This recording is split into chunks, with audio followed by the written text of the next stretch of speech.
السلام عليكم ورحمة الله تعالى وبركاته. مرحبا بك في حصة أخرى أو في الجزء الثالث من قصة Diary of a Wimpy Kid.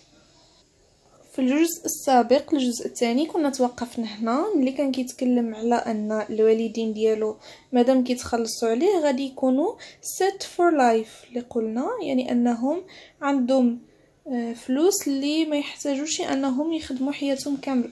هنا كنا توقفنا، دابا نكملوا.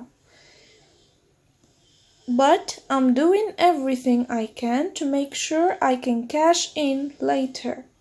لكن but I'm doing everything I can. I'm doing everything I can كدعني أنا أفعل كل ما بوسعي، يعني I'm doing أنا أفعل everything كل شيء I can أقدر عليه، يعني أفعل كل ما بوسعي to make sure هي لأتأكد أو لكي أضمن I can cash in أنني أستطيع cash in later هي فيما بعد. cash in كتعني أنني نستغل شي موقف باش نتخلص، يعني ندخل حتى أنا في الفائدة، حتى أنا نتخلص من بعد. يعني هو يفعل كل ما بوسعه باش يضمن أنه يقدر يتخلص فيما بعد، يعني ملي يتسالى هاد الشي هذا كامل يقدر أنه حتى هو يتخلص، ماشي غير الناس يستافدوا وهو بوحديته اللي ما مستافد والو. On most TV shows في أغلب TV shows البرامج التلفزيونية the main character has a catchphrase that they say at least one per episode. The main character هو الشخصية الرئيسية has a catchphrase لديها catchphrase هو واحد الفريز، يعني واحد الجملة أو واحد العبارة catchphrase اللي كتجذب الانتباه that they say at least once per episode اللي كيقولوها at least على الأقل once per episode مرة كل حلقة. يعني كيكون عندهم الشخصية الرئيسية كيكون عندها واحد العبارة أو واحد الجملة اللي دائما كتقولها أو على الأقل كتقولها مرة في الحلقة. So I've come up with a catchphrase of my own and I drop it into conversation every once in a while. So إذن I've come up with to come up with شي حاجة هي أنك تخترع واحد الحاجة، يعني تجيب واحد الحاجة من عندك. I've come up with a catchphrase حتى أنا جبت واحد الكاتشفريز واحد العبارة of my own يعني ديالي أنا and I drop it هي أرميها كنسيبها into conversation في المحادثة every once in a while كل شوية، يعني كل مرة، بحال اللي شفنا هاد once in a while every once in a while شفناها في الجزء اللي فات، كدعني كل حين أو كل مرة. بحال هنا هو العبارة اللي اختار will bite my biscuit. bite عض، يعني عض my biscuits هما البسكوي، يعني بحال البسكويت will bite my biscuit. هذه هي العبارة اللي اختار هو، وكل شيء ما عرفش علاش كيدار، ولكن هذه هي العبارة يعني اللي كيقولها دابا ساعة. مزيان. Later on I'm gonna slap my catchphrase on every piece of merchandise I can think of and wait for the money to start rolling in. later on فيما بعد كدعني فيما بعد. I'm going to slap my catchphrase يعني أنه غادي يوضع الكاتشفريز ديالو العبارة اللي كيقولها on every piece of merchandise I can think of على كل piece of merchandise قطعة دل merchandise دل برودوي أو شي حاجة اللي كتباع I can think of اللي نقدر نفكر فيها، يعني لأي حاجة غادي يكتب هاد الكاتشفريز هادي and wait for the money to start rolling in وغادي نتسنى for the money نقود to start rolling in باش يبداو داخلين، يعني هذه الخطة ديالو لأنه يضمن أنه من بعد غادي يتخلص على هاد الشي هذا. يعني هو اخترع هاد العبارة ديالو، ومن بعد غادي يبيعها في كل حاجة. يعني غادي يكتب حاجات بحال هكذا، يعني هاد العبارة ديالو على حاجات بحال هكذا ويبيعهم هكذا، غيضمن انه ياخد الفلوس. The one thing I've learned about television is that sooner or later every show gets cancelled. The one thing يعني الشيء الوحيد I've learned اللي تعلمته about television حول التلفاز، يعني الحاجة الوحيدة اللي تعلمتها على التلفاز is that sooner or later هو أن sooner or later يعني عاجلا أو آجلا every show gets cancelled، كل عرض أو كل برنامج gets cancelled يلغى، يتم إلغاؤه. But in the last season they usually introduce a new pet or a cute kid to bump up the ratings. But لكن in the last season في الموسم الأخير in the last season they usually هم عادة introduce a new pet يقدمون أو كيدخلوا في هذا العرض هذا new pet، واحد البيت، بيت هو الحيوان اللي كيتربى، يعني مثلا كلب، قط، يعني شي حاجة اللي كتربى، شي حيوان اللي كيربيه الإنسان معه كيتسمى pet، my pet. They usually introduce a new pet، عادة كيدخلوا واحد الحيوان جديد or a cute kid أو شي طفل اللي هو cute يعني حليلو كيف ما كنقول، يعني حلو كيعجبك تشوفوه، شي حاجة اللي لطيفة، طفل اللي هو لطيف. to bump up the ratings، bump up هي تعلي، تطلع. the ratings هي تقييمات العرض، يعني باش يتعلوا تقييمات العرض، يعجبوا الناس العرض اكثر كيدخلوا يا اما new pet او a cute kid في the last season في الموسم الاخير للبرنامج.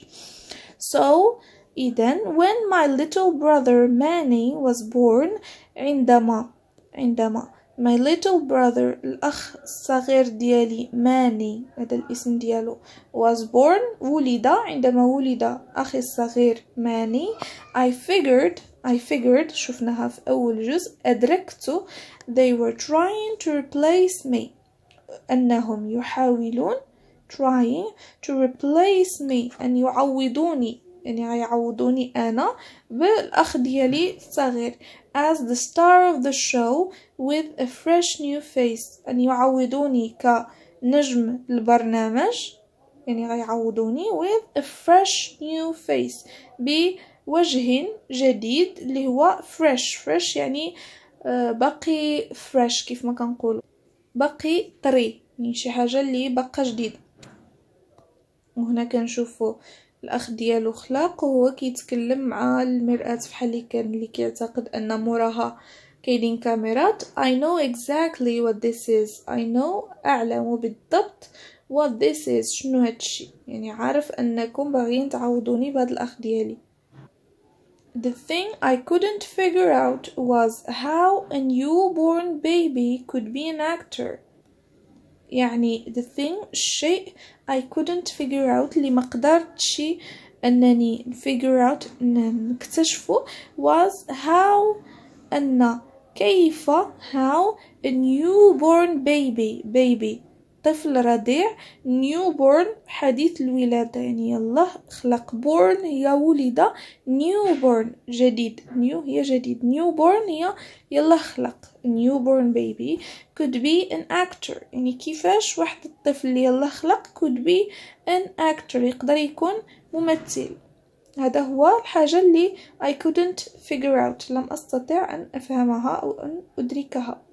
I thought أنا ظننت، thought هي think في الماضي، كنقولوا I think دابا أنا أفكر أو أنا أظن، و I thought في الماضي.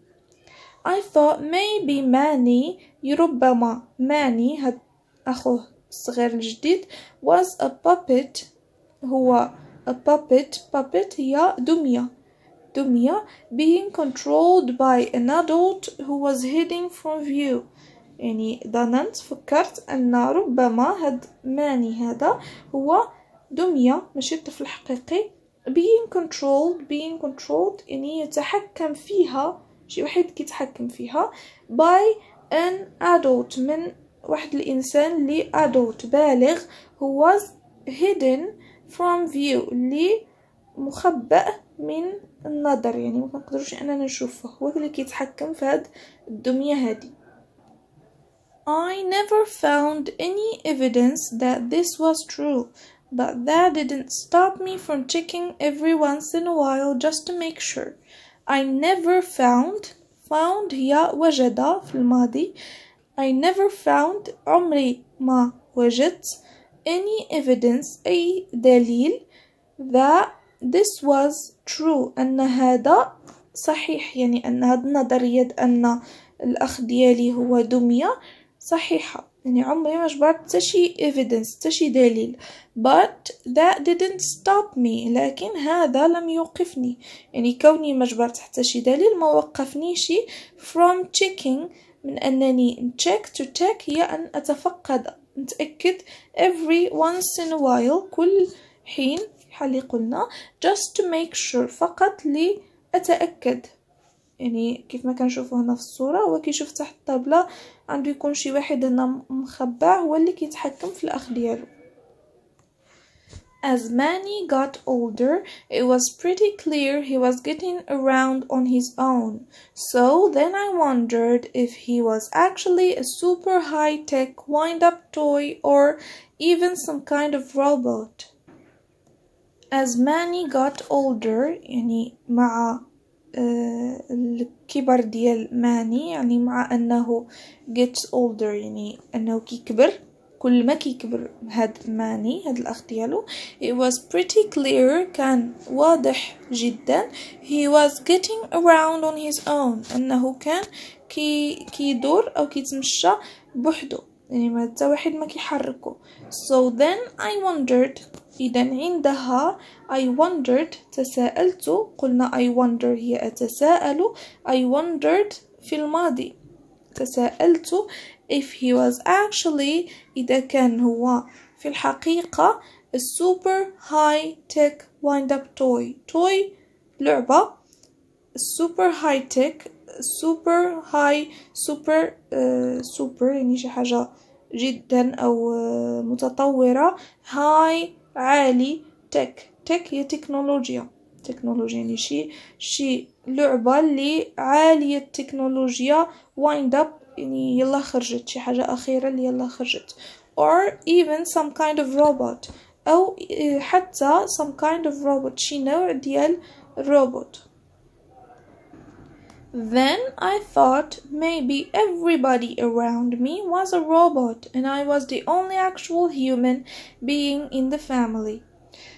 عندها I thought فكرت في حالي قلنا think في الماضي maybe ربما everybody كل شيء يعني الناس كاملين around me حولي was a robot هو robot يعني الناس كاملين اللي مدورين بيا هما robots and I was the only actual human being in the family وأنني the only الوحيد actual human being الإنسان human being هو الإنسان الحقيقي الوحيد in the family في العائلة.